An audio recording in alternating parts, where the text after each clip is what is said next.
எத்தனை சாமி வந்ததையா இது எந்தெந்த சாமி தந்ததையா எத்தனை பாட்ட சொன்னதையா சுத்துற பூமி கண்டதையா அடிச்சு வீசும் காத்துலையும் அந்த தகப்பனாச சுத்துதையா பிடிச்சு பூக்கும் விதையிலும் ஒரு வம்சத்து கதையே உள்ளதையா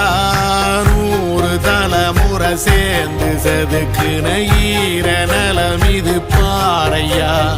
வாழும் வரையிலும் நீயும் விதைக்கிற கடமை இருக்கு கேளையா கோடி விளக்காயேந்தி கிடந்த வீடும் இருண்டது ஏனையா மாட விளக்கா நீயும் வரத்தான் வீடும் ஏங்கி நிக்குதையா